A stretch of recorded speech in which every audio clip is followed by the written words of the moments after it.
The amount of youth participation within sport is on the rise. However, according to Johnson 2008, the multi-sport athlete is becoming a thing of the past. This then generates the debate of whether early specialisation or early diversification is more beneficial when attempting to identify youth talent. To begin with, Worsimer 2000 claims that early specialisation is when a child participates in a single sport on a year-round basis, focused on deliberate training and development. Therefore, early specialisation is believed to be made up of 4 parameters: early involvement in one sport, early involvement in high-intensity training, early start to the sport, and finally, early involvement in competitive sport, according to Baker et al. 2009. But how is early specialisation beneficial? In order for one to seek expertise, Ericsson et al. 1993 terms early specialisation as deliberate play, indicating that for one to succeed, one must participate in a strict regime at a desired level from a young age.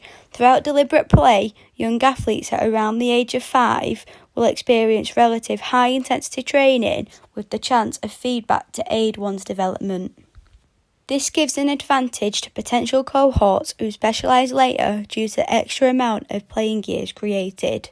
Simon and Chase 1973 formalised a 10-year rule where it is believed that the quantity and quality of training over a 10-year commitment is the minimum requirement for one to reach expertise. Over the 10-year commitment, Singer and Janelle found that athletes in this domain will establish 5 distinct characteristics, making them experts. These are: experts will look for greater task-specific knowledge, experts interpret the meaning of valuable information, experts store and access information effectively, experts use situational probability data better, and finally, experts make decisions rapidly and importantly. These characteristics, which would be developed over the 10 years, not only identifies talent, but they aim to divide experts from their other fellow cohorts. Moving on to early diversification, Worsimer 2000 identifies that early diversification focuses on the involvement in a number of different sports before later specialising in one sport further into development. Côté et al. 2003 identified that athletes who sampled a wide range of sporting activities before investing into one specific sport were the ones who were more likely to become experts. This is due to sports having identical elements such as movement, perceptual and conceptual elements which can be transferred from one sport to another, according to Smith and Weisberg 2000. Taking basketball and netball, both sports have similar strategies, therefore if an athlete was to specialise into both, they would be able to transfer conceptual elements from one sport to another, giving them the possibility to succeed. Not only do elements get transferred, early diversification gives the ability for physical skills such as physical conditioning to be transferred.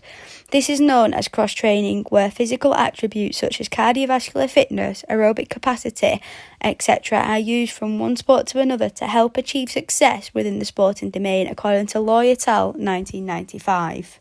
Both early specialisation and early diversification have their positives towards talent development. However, early specialisation can lead to having negative effects for young athletes. Baker et al. 2009 identifies that early specialisation can lead to consequences such as compromised social development, dropout, burnout and eating disorders, which are likely to be caused by a lack of free time, change in lifestyle, change in interest, over-exercise and a high amount of pressure in which the athlete is likely to experience.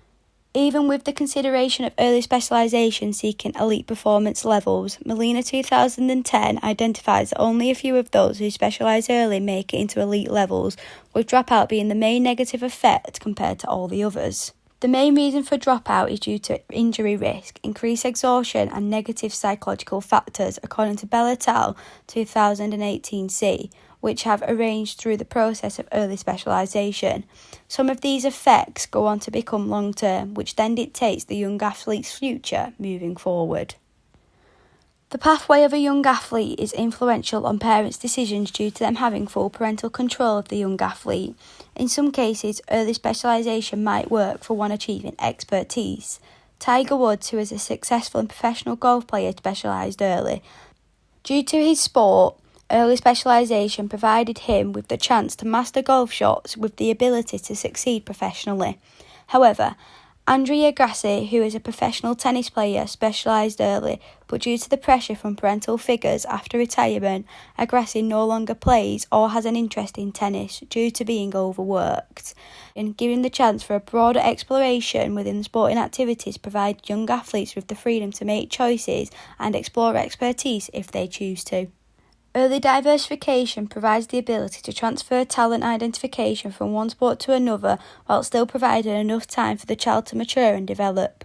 From this, Côté et al. 2003 intended that an inverse and playful introduction to sport is the more appropriate way for young athletes, due to the fun and excitement experienced through participation in various sport.